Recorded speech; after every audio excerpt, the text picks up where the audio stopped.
Bonjour à toi et bienvenue sur ma chaîne Les Aventures Vertes de Sophie. Donc je m'appelle Sophie et je suis praticienne en médecine indienne si jamais tu me découvres tout juste. Donc tu pourras découvrir en fait sur ma chaîne YouTube plein de vidéos sur le sujet de l'Ayurveda, mais aussi des thématiques comme celle d'aujourd'hui, un peu plus lifestyle, un peu plus aussi en relation avec le développement personnel. Donc ça fait maintenant quelques mois que je me pose la question de quitter la région parisienne et de partir m'établir ailleurs avec mon conjoint pour pouvoir y construire ma future famille.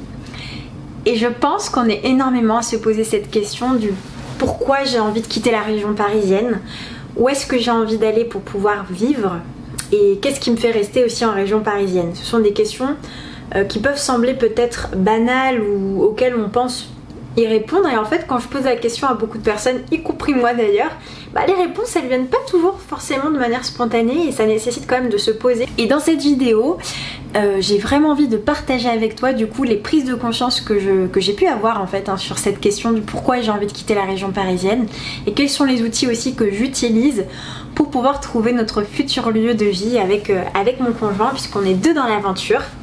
Et peut-être que ça te donnera toi aussi des pistes de réflexion quant au futur lieu dans lequel tu souhaites aller vivre. Alors déjà je vais partager avec toi mon histoire, l'histoire des lieux dans lesquels j'ai vécu pour que tu puisses un peu comprendre. Moi je suis née en fait en région parisienne et dans le 91 plus précisément dans la ville d'Étampes, dans laquelle j'ai grandi jusqu'à mes 18 ans. Et ensuite je suis partie donc faire des études à l'IUT de Paris-Descartes dans la publicité et la communication. Et donc j'ai dû partir m'établir en fait à Paris, et j'avais un oncle qui habitait dans le 14e arrondissement et qui a bien voulu me recueillir pendant une année.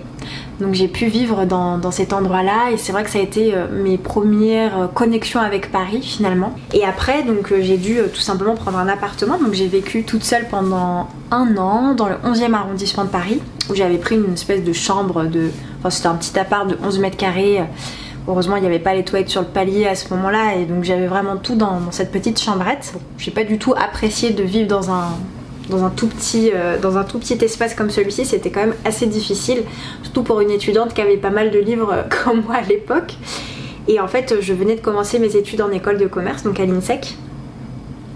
Et là j'ai rencontré mon ex-conjoint qui en fait, alors je vous parle de ça parce que ça a une grande incidence en fait sur mon histoire aujourd'hui, qui en fait habitait dans le 16e arrondissement et qui m'a tout simplement proposé d'aller le rejoindre et de vivre avec lui. Donc je suis restée avec lui pendant 4 ans, j'ai vécu 3 ans dans le 16e arrondissement de Paris que j'ai adoré, j'ai beaucoup aimé cette ambiance, d'autant plus qu'en fait on était à côté du bois de Boulogne, donc je pouvais en fait aller faire du sport, aller me recharger auprès du bois de Boulogne. Alors c'était pas le bois de Boulogne craignos comme on l'entend, c'était vraiment le côté familial, le côté safe du bois de Boulogne qui donnait vers chez nous, et vraiment j'ai eu cette chance là d'avoir ce côté un peu nature, bien qu'aujourd'hui maintenant je sais que je pourrais plus du tout y retourner et y vivre, mais voilà, pour Paris en tout cas j'estimais que j'avais beaucoup de chance d'avoir ce côté, cette connexion avec la nature parisienne. Et cet homme-là, en fait, était tout simplement d'origine cévenole. Donc, il m'a fait découvrir en fait la montagne Cévenole, donc dans les Cévennes. J'ai pu y partir plusieurs fois dans l'année, toutes les vacances j'y allais, certains week-ends, comme j'étais étudiante en école de commerce, donc je me souviens que j'avais le vendredi qui était disponible justement pour travailler, donc on partait sur des longs week-ends. Et c'était vraiment à chaque fois un bol d'air frais immense, une connexion avec la nature, mais incomparable par rapport à ce que j'ai pu vivre avant. Et j'ai commencé vraiment à découvrir la vie en montagne, puisque son papa a toujours habité là-bas, habitait encore, il avait 90 ans à l'époque, et c'était vraiment le montagnard cévenol dans toute sa splendeur et dans toute sa force et toute sa beauté. Et moi j'étais vraiment subjuguée par cette vie-là, et je m'étais dit à ce moment-là, mais je veux vieillir comme ça en fait, j'aimerais bien devenir comme cet homme-là, comme ce vieil homme qui est plein de force, et voilà, vieillir vraiment dans la douceur de la nature, et avoir mon potager, avoir mes animaux, avoir mes enfants à côté si c'est possible, et avoir cette espèce d'ambiance de vie dans laquelle j'ai envie de finir mes jours tout simplement. Donc c'est vraiment à ce moment-là que tout s'est décidé. Et donc je me suis séparée de cet homme-là avec qui, on avait trop d'années de différence en fait. On avait 10 ans d'écart ensemble. C'est la première fois que j'en parle sur ma chaîne YouTube. À ce moment-là, en fait, la séparation s'est faite en douceur et j'ai décidé de prendre un appartement donc dans le 92 à côté de mon travail. À l'époque, je travaillais chez EDF dans les ressources humaines à Levallois-Perret. Donc je vivais dans un 30 mètres carrés, quelque chose comme ça, que je payais mais juste une blinde. Alors j'adorais l'appartement mais pas du tout la vie à Levallois-Perret. Je me souviens que le matin quand j'allais travailler, je prenais le métro à Anatole France, je me souviens, et je slalomais en fait entre les crottes de chiens. Parce que je me souviens quand j'ouvrais les fenêtres le matin, et ben il y avait une espèce de suie noire qui était sur les fenêtres. Et je me disais mais attends, mais ça c'est en fait c'est l'air que je suis en train de respirer, donc ça c'est en train d'aller dans mes poumons. En fait je suis juste en train de m'auto-flinguer, de crever un petit peu. Et qu'est-ce que je fais là quoi? Enfin c'est pas possible. Donc autant j'avais cette liberté, puis en même temps j'avais pas le calme que je souhaitais. Et il me manquait cette espèce de pureté à laquelle je m'étais habituée tout doucement aussi. Et à cette époque-là, donc j'ai rencontré en fait mon conjoint actuel, donc qui s'appelle Robin, que je vous présenterai très bientôt dans une vidéo, puisqu'on a un projet commun à vous présenter, qui je suis sûre vous plaira énormément. Mais voilà, ça viendra quand ça sera le bon moment, donc d'ici quelques mois. Et je suis vraiment tombée amoureuse de cette ville de Guyancourt parce que, en fait, il y a des arbres absolument partout. On a la forêt à 3 minutes à pied. On respire énormément. Je sentais à chaque fois le décalage entre Levallois-Perret et Guyancourt. C'est beaucoup plus calme. Il y a des parcs de partout, mais des vrais parcs quoi. C'est pas les petits squares, tu sais, les petits squares de Paris là que je supporte pas, avec 3 arbres et 3 brins d'herbe. Là c'était vraiment des jolis parcs avec des sapins, des arbres magnifiques, plein de fleurs de partout, puis moins de monde, donc du coup on respire quand même vachement mieux. C'est beaucoup moins pollué, puis c'est beaucoup plus calme. Je me disais mais en fait c'est trop beau ici. Et plus la relation se renforçait et un jour il m'a dit tout simplement viens habiter avec moi et quitte ton appartement de Levallois. Donc je me souviens que c'était le jour de mon anniversaire, le 1er août 2016. Je suis venue emménager à Guyancourt et j'ai absolument pas regretté parce que j'adore cet endroit quoi. Mais depuis quelques temps, un peu avant le confinement, ça s'est complètement dégradé ici. Donc en fait, on a des voisins qui sont juste insupportables. J'espère qu'ils passeront pas sur ma chaîne. Sinon je suis vraiment désolée. Donc là ça s'est un peu calmé parce que la fois dernière on s'est un petit peu énervé contre eux. Je pense que voilà, ils ont compris qu'il fallait un petit peu, en tout cas faire attention. On leur a même acheté des patins, tu sais, pour les meubles. Parce qu'à chaque fois ils font grincer les chaises, les tables, enfin c'est juste infernal. Alors ça c'est rien, hein, tu me diras, on trouve ça partout, mais on voit que déjà il y a beaucoup plus de trafic, c'est beaucoup plus compliqué de se garer maintenant, ça construit un petit peu dans tous les sens parce que ça s'agrandit, il y a beaucoup de personnes qui veulent vivre ici, les prix sont en train de flamber, un truc incroyable. Et puis on a beaucoup de voisins qui ne sont pas respectueux et ça on veut plus en fait, on veut plus avoir de voisins clairement. Donc voilà pour la petite histoire, je pense que je vais pas trop m'étayer là-dessus parce que j'ai pas envie que ça soit trop long. C'était juste pour t'expliquer un petit peu comment j'en suis venue aussi à vouloir partir d'ici. Et aussi donc mon conjoint en fait, la famille de mon conjoint a des chalets dans la montagne, dans les Alpes. Et on y est parti donc cet été, j'y suis partie 2 fois en fait, j'y suis partie cet été et j'y suis partie pendant l'hiver. Et cet été, oh mon dieu, ça a été un coup de foudre pour cet endroit parce que j'ai redécouvert un calme mais d'une richesse incroyable, des paysages d'une beauté mais sans pareil, avec des rivières, avec des fleurs, avec des montagnes mais à perte de vue. On était vraiment au milieu de la vallée, donc des montagnes à droite, des montagnes à gauche, on était absolument tout entouré de montagnes. Et j'étais là mais c'est là que j'ai envie de vivre quoi, c'est trop là que j'ai envie de vivre. Et je me suis vraiment vue avec mes enfants, avec Robin, avec mes animaux, avoir cette envie de construire une nouvelle vie dans les Alpes. Alors pas dans n'importe quelle Alpe, c'est vraiment dans les Hautes-Alpes, parce que c'est un endroit en plus qui est très ensoleillé, puisqu'il y a à peu près 300 jours de soleil par an, donc c'est pas rien. Et pour moi le soleil c'est extrêmement important. Autant le froid je m'en fiche, mais le soleil pour moi c'est juste vital en fait, je peux pas vivre sans soleil. Et ici c'est vrai qu'en région parisienne il fait très très gris, il y a beaucoup d'humidité et tu vois là par contre par exemple on se tape des semaines de pluie et de grisaille et je sais que c'est parti pour de longs mois quoi. Et autant l'été ici c'est super, mais l'hiver et l'automne c'est quand même assez long. Et je sais que dans les Alpes c'est pas du tout pareil, dans les Hautes-Alpes du moins.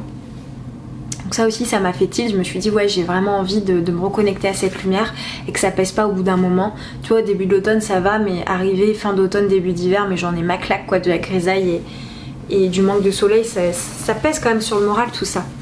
Donc là du coup si tu veux mes envies pour partir c'est vraiment de me connecter à la nature, donc de vivre dans un endroit où il y a de la nature à foison, des animaux, enfin que je puisse avoir des animaux, qu'on puisse avoir des animaux ensemble, donc des poules, des chevaux, j'aimerais avoir un chien, j'aimerais avoir des chèvres.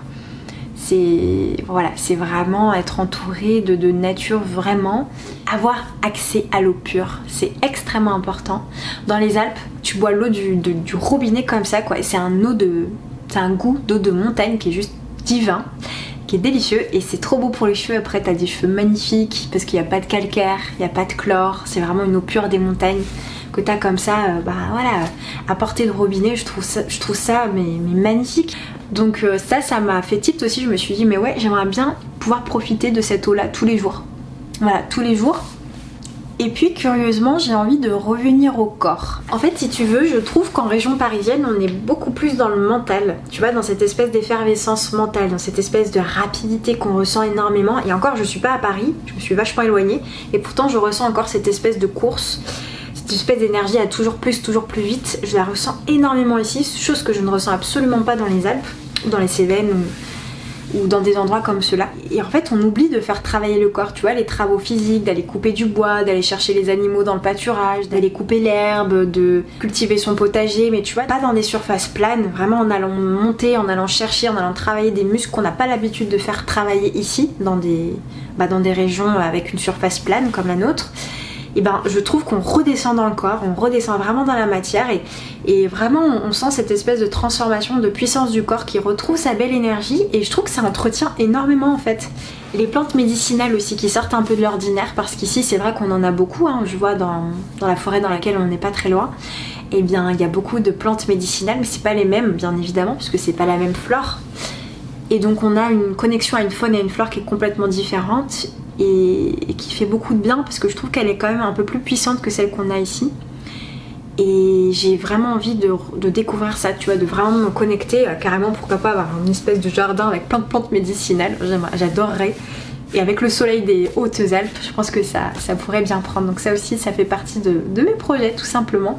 Et je t'avais aussi parlé du fait que j'avais envie d'avoir un lieu pour accueillir des personnes, pour des soins ayurvédiques, pour des retraites, pourquoi pas tu vois, accueillir des gens qui voudraient un peu comme moi aujourd'hui se déconnecter un peu de cette vie parisienne de fou et avoir envie l'espace d'une semaine, d'un week-end de se reconnecter à eux, de faire des activités, d'avoir des soins, d'accéder à une alimentation avec l'énergie de la montagne, enfin vraiment autre chose. Et ça j'ai envie que toutes les personnes qui le souhaitent puissent le vivre. Donc ça fait partie de mes projets un peu plus tard, ça sera pas pour tout de suite. Déjà il faut que j'achète ma maison, mais j'aimerais beaucoup aussi construire ce genre d'endroit, et j'avais pensé aussi aux Alpes pour ça. Alors du coup par contre j'ai plein de peurs par rapport à ça, tu vois, par rapport au fait de partir et de changer de vie. Alors ma première peur déjà c'est de m'éloigner de ma famille, de m'éloigner de mes amis. Voilà, j'ai quand même ma grand-mère, ma mère, mon frère et ma soeur et un oncle à qui je tiens beaucoup qui habite en région parisienne. M'établir ailleurs sans les voir eux, ça me fait quelque chose quand même. Même si je les vois pas non plus hyper souvent, je me dis que là en fait je pourrais plus du tout les voir, enfin ça serait beaucoup plus rare. Je sais aussi qu'on fait pas sa vie par rapport aux autres, et je pense que c'est mieux de se voir moins, mais de se voir vraiment dans des moments qualitatifs plutôt que de vivre dans un endroit que j'aime pas et puis de me dire allez je garde cette espèce de sécurité illusoire d'être à côté d'eux, alors qu'en fait quand je suis à côté d'eux je vais pas les voir souvent parce que je sais qu'ils sont à côté, tu vois. Donc je me questionne énormément sur ce sujet-là. Et puis professionnellement aussi, parce que mine de rien, j'habite en région parisienne, c'est assez dynamique, ça m'apporte énormément d'opportunités en fait d'être ici. Là par exemple, je suis en train de travailler sur un oracle, tu vois, qui va sortir bientôt. Et voilà, j'ai rencontré une maison d'édition qui était à Paris, donc il a fallu juste que j'aille prendre le train pour aller les rencontrer. Et ça dans les Alpes, je l'aurais pas pu le faire quoi. Donc c'est vraiment pas pareil. Alors du coup peut-être que tu te poses la question de savoir comment est-ce qu'on fait pour pouvoir trouver l'endroit qui nous convient quand on n'a aucune idée. Justement j'avais envie de te partager quelques billes, quelques conseils pour que tu puisses te poser et réfléchir à cet endroit, ce fameux endroit qui pourra te permettre de partir et de commencer une nouvelle vie. Déjà, première des choses, en fait moi j'ai fait une espèce de consultation avec un Jyotish, donc un astrologue védique, qui m'a parlé d'un logiciel qui s'appelle AstroClick Voyage, pour lequel en fait tu vas avoir une carte par rapport à ton thème astral. Donc tu entres en fait ta date de naissance, tu vas entrer ton prénom, etc., ton heure de naissance, et par rapport à ton thème natal, tu vas avoir une carte en fait avec des lignes qui sont en référence avec ton thème natal, hein, comme par exemple ta planète Mercure qui va véhiculer la communication par exemple. Tu vas avoir ta planète Pluton qui est plutôt en rapport avec la transformation. Moi par exemple la mienne elle passe pile à l'endroit de l'Inde, n'est-ce pas? Elle traverse l'Inde.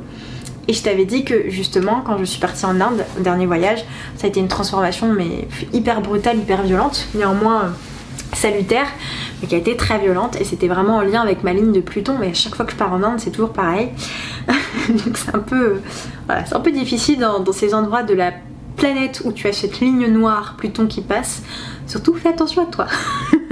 Enfin c'est pas dangereux, mais c'est juste que fais attention aux transformations, ça peut passer par certaines secousses émotionnelles. Et donc je vais te montrer juste après ma carte pour que tu puisses voir un petit peu en fait des exemples. De toute façon on va en parler, puisque ce Jyotish que j'ai consulté en février de l'hiver dernier en fait, à mon retour d'Inde, je l'ai consulté et j'ai trouvé ça extrêmement intéressant, très pertinent.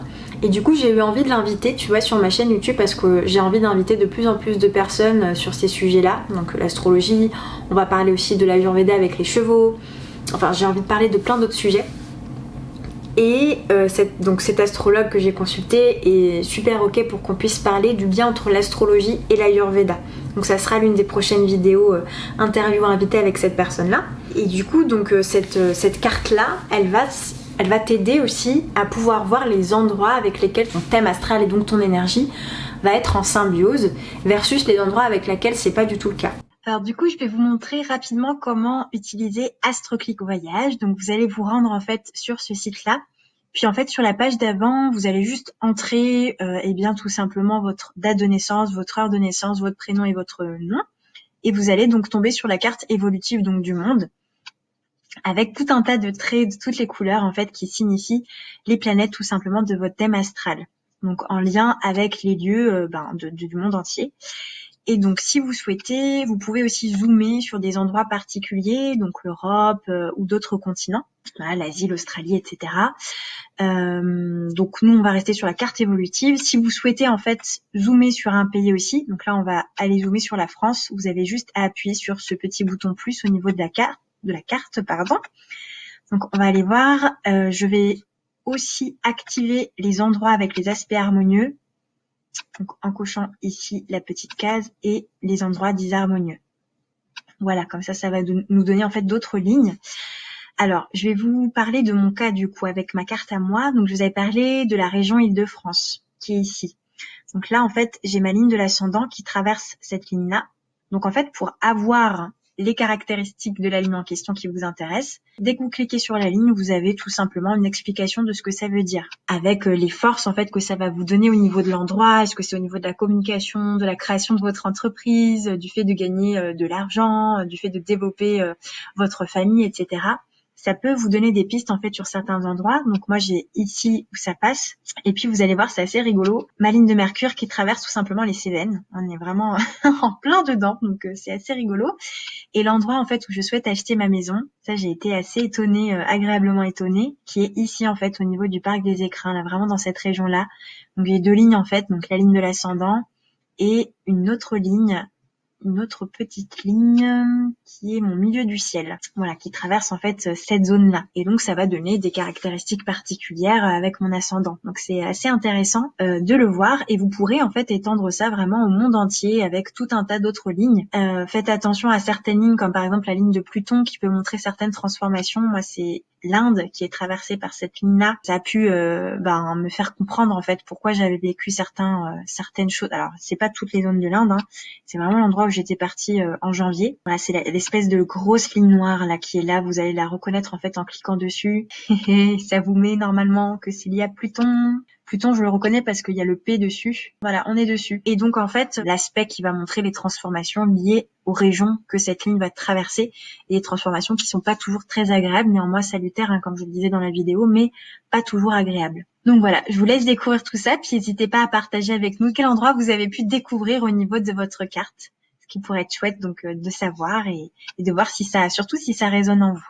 Ensuite, pour trouver l'endroit dans lequel tu souhaites vivre, c'est vraiment écouter ton intuition. Je pense que c'est le plus important, c'est vraiment ton baromètre intérieur qui va t'indiquer dans quel endroit tu dois vivre.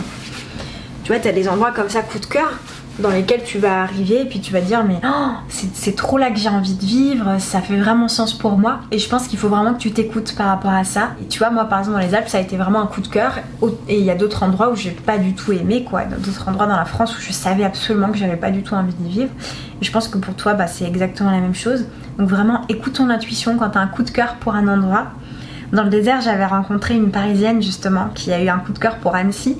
Et les premières minutes où elle a mis les pieds dans cette ville, elle savait intuitivement qu'elle allait y vivre. Et puis quelques mois après, sur un coup de tête, elle est partie. Et elle a jamais été aussi heureuse que maintenant, quoi. Et je trouve ça beau, ces histoires-là. Donc c'est vraiment être en connexion avec ton cœur et avec tes ressentis profonds. Après, tu as aussi la loi de l'attraction, auquel je crois énormément. Donc je te conseille pour ça, tu vois, de prendre un papier, un stylo, d'écrire un peu les choses qui sont fondamentales pour toi. Est-ce que c'est le taux d'ensoleillement? Est-ce que c'est le fait d'avoir un faible taux d'humidité? Est-ce que c'est le fait d'avoir des nappes phréatiques qui sont plutôt propres, tu vois, où il n'y a pas trop de pesticides, etc. Pour moi, c'est essentiel ça. Est-ce que tu veux vivre à côté des transports?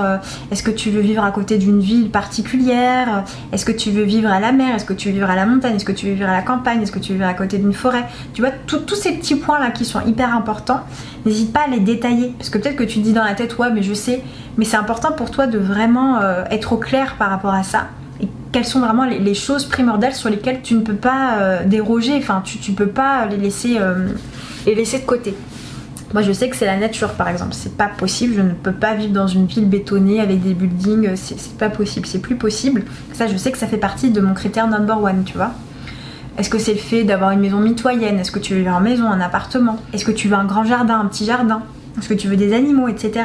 Et après c'est vraiment de te connecter aux sensations de la maison, de l'endroit dans lequel tu veux être. Donc ça peut être le lieu de vie de manière large, c'est-à-dire ta ville, la région dans laquelle tu as envie de vivre, ou vraiment l'endroit que tu imagines, c'est-à-dire ta maison ou l'appartement ou autre, ta yourte, etc. dans laquelle tu as vraiment envie de vivre. Et de ressentir les sensations quand tu imagines ce lieu, tu vois. Voilà, est-ce que c'est le soleil, c'est avoir de grands espaces et sentir cette espèce d'esprit de liberté, ou alors cette espèce de calme dans lequel tu peux te noyer. Enfin, c'est vraiment toutes ces sensations-là du corps, tu vois, vraiment de manière kinesthésique, auquel tu dois faire appel. Et ça va appeler en fait une maison ou un endroit, je dis une maison parce que c'est en lien avec mon projet, mais un endroit vraiment qui corrèle à ce que tu as dans le cœur, à ce que tu vibres. Et ça c'est le répéter de manière assez régulière, tu vois, le matin dans ta méditation par exemple, ou le soir avant de te coucher, comme tu ferais une prière, et tu viendras appeler le lieu, tu viendras appeler l'endroit dans lequel tu as envie de vivre et t'établir.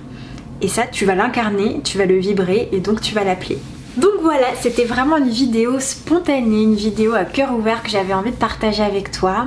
N'oublie pas que ton lieu de vie a une énorme incidence sur ton énergie vitale, donc on appelle le prana en Ayurveda, et ça te permet de t'accompagner dans une vie beaucoup plus sereine. Donc n'oublie pas que c'est tout aussi important que ton alimentation, que ton travail, enfin ça fait vraiment partie pour moi des bases de la solidité d'un être et de son ancrage. Et n'hésite pas encore une fois à dire dans les commentaires, à partager avec nous dans quel endroit tu souhaites vivre, dans quel endroit tu te vois vivre, ou dans quel endroit ton thème astral t'appelle à vivre. Ça serait super intéressant qu'on partage sur ça.